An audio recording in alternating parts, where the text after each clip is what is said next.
Welcome back to the Post-Media Ottawa-Senators panel. I'm Bruce Garriock with Steve Warren of the Steve Warren Project podcast, and that's a mouthful. Steve, the 20-game mark, the Senators are 8-11-1. I think they've surprised some people because there were very low expectations for this team, but I think the fact that they've won 8 games and they've worked hard has rubbed off well on the fan base. I think so. There's no question that the fans are, I think, they're embracing the youth that they have. I think they're embracing the hard work. They seem to have a levity about them. There seems to be a renewed joy playing the game. There's going to be some tough nights, as we saw with the 8-1 loss to Carolina. Yeah. But the way they line up right now, the way their lines are, I'm thinking about the game against Detroit, what they're preparing there. I mean, I thought that team looks like a team that's on its way. It's still very young. There's lots of development that has to happen. But I defy anybody to look at that lineup and say that there's some guys in there, they don't even belong in the NHL. Well, one of the things that we've seen, and certainly one of the things that was talked about under former coach Guy Boucher, was that this team had gotten robotic. And I think one of the things we've seen with this coaching staff and with DJ Smith in particular is, number one, he demands hard work. Number two, he's going to hold people accountable. And number three, he makes adjustments in game. And I just wonder what kind of impact you believe DJ Smith has had on this group. I think the communication factor, like this guy is not that far removed age-wise from playing the game himself. And so the relatability factor is there. He communicates really well with them, holds guys accountable to the good and the bad. You see Bobby Ryan for the first time in his career. It doesn't matter how much you make. If you're not getting the job done, you're going to sit. And meanwhile, it's best guys play. And I think players are always going to respond to that. They're always going to respect that. I find it kind of interesting that the other side of the coin is that while best players play in the NHL, it's not necessarily best players get the call-ups up from the minors. It's more like a bit of a turn-taking thing that's happening right now. One guy after another, even though they're not necessarily the best player in Belleville, they're all getting a taste. Well, and I think one of the things we're seeing there, though, Steve, with the call-ups is that this organization has decided to develop its young players in Belleville for the most part. And when I say that, I say guys like Drake Batherson and Josh Norris haven't been recalled as we tape this. But one of the things I think they want to do is they don't want another Curtis Lazar situation in this organization. We saw Curtis Lazar on the weekend still struggling to find his way in the National Hockey League. And I think that's one of the reasons, Steve, that they've decided to leave guys like Batherson and Norris in the minors to let them develop.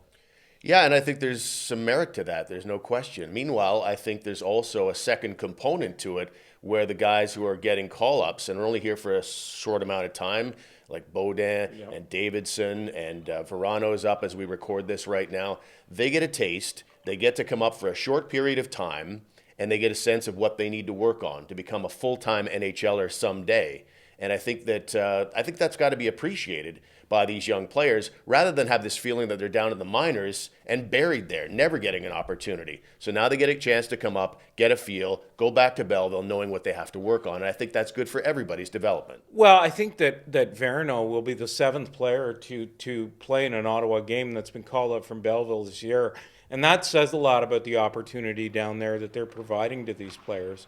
And at some point, look, those other young guys are going to be up here. But one of the things that this organization talked about was development. As we're at the 20-game mark here, are you happy with the way that a guy like Eric Brannstrom is being developed in the first 20 games of the season? I'm not as hard on Brannstrom as some analysts have been because, and I think we were kind of spoiled in Ottawa seeing Erik Karlsson come through, and he had his issues and his foibles, but he was an impact player right away. You noticed him right away. I think this is more the norm, that a guy comes up in his first 20 games and he's going to have moments where you go, ooh.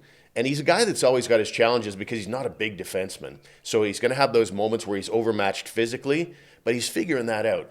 Workarounds. Okay, I'm not the biggest guy out there, but I'm still going to win this battle by doing this or that, body angles and all that stuff. So I think this guy just needs to be given the patience. And I'm seeing, over the last 10 games, I have seen little glimpses of him starting to figure things out. And as time marches on, and as he gets, superior defensemen to play with in coming seasons, I think he's going to be fine. A guy I want to talk to you about, and he arrived as almost a throw-in in the trade with the Toronto Maple Leafs, but I think the Senators saw him as way more than that, was Connor Brown. And I think Connor Brown has really made an impact on this team. I think he's gotten an expanded role under Coach DJ Smith, a guy who believes in him. I think that one of the nice, pleasant surprises, perhaps for people who didn't maybe have many expectations, is Connor Brown. I think he's been a solid player for them. It's been a ridiculous steal for the Ottawa Senators, that entire deal. Like, I think I like Zaitsev as a defenseman better than I like Cody Ceci, with all due respect. And then you throw Connor Brown into the mix as well. I thought he'd be kind of that energy, third line sort of a guy. He's one of their leading scorers on top of being the buzzsaw player that he is. That's been absolutely a huge asset and a huge win for the Sens as far as trades go. And I think you're seeing the Toronto Maple Leafs, as we record this, they're scuffling badly. They're missing guys like Connor Brown. They're missing guys like Nazem Kadri, who provide a little bit of extra edge while providing that important secondary scoring. I don't think it's any surprise that Cody Ceci is getting some heat in Toronto. He got a lot of heat here. He's gotten a lot of heat in Toronto. Well, they're misusing him as well. As I've said for 4 years, the guy is a nice 5'6" defenseman. He can maybe play in the second pairing once in a while. But if you're trying to shoehorn him into important minutes against really elite NHL talent, he's going to be exposed. And that's been happening for several seasons now. And I don't know if the Leafs pro scouting didn't bother coming to a Sens game before they made that deal, but that's they're miscasting him the way the Sens did. One of the things that happened in Toronto this week was the Hockey Hall of Fame inductions on Monday night, but around the Hockey Hall of Fame inductions are the general managers meetings. We're getting to that all-important U.S. Thanksgiving next week where general managers evaluate where their teams are at. I think that discussions on trades increase. I think that's when we start to see if coaches are on the hot seat, and certainly Mike Babcock would be one of the guys on the hot seat right now, that's when changes to coaching staffs are considered. One of the people in attendance at that GM's meeting, obviously, is Pierre Dorion. And you look at the situation that Pierre Dorion is in with this team right now. He's got some unrestricted free agents to sign. We'll get to them next.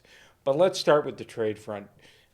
I think if they brought another defenseman in here, they might send Eric Brannstrom down to Belleville for more seasoning. I'm just wondering, do you think they need to make another deal, or do you think they should just go with this group for now? I mean, you're going to have guys like a Ron Hainsey. He's a Band-Aid for now, a veteran. You're going to have to start thinking about, and that's the whole point of this season, evaluating what you have, which of these guys are going to be part of the core of the rebuild moving forward. So when you're really good in 3 years, which of these guys right now in 2019-20 are going to be part of that core? Once you've identified that, now you see where's my deficit? And you want to start bringing in either picks or prospects or somebody maybe who's already on their way that will be part of that core moving forward. I look at that core right now, and obviously 3 of the key unrestricted free agents are Jean-Gabriel Pageau, Mark Borowiecki, and Dylan DeMello. Where are you at on those 3? It's tough with Borowiecki because he's such a great guy. He's a local guy, so great in the community. However, do I see him being part of the team, that team 3 years from now, part of the core of that? I do not, with respect. DeMello is... He's impressed me this season. He's taken his game to another level. He's steady Eddie. He can play with anybody. Absolutely. He's your Swiss Army guy back there on the blue line. So he's very steady. He's not, Norris candidate or anywhere close to it, but he's a guy you can always plug in, and he's been solid. Pageau is the real wild card. Is he moving forward going to be this kind of player or not? Is this a new J.G. Pageau that will be, going forward, or is this just a blip because he's getting all the first-line opportunity? A streaky player. So, Pageau to me will be interesting to watch. I'm sure all those guys individually will be quietly approached to talk about a contract. We'll see where it goes. That's it for this week's edition of the Post Media Senators panel. I'm Bruce Garriock with Steve Warren of the Steve Warren Project podcast. And see, I got that out smoothly. Nice, Bruce.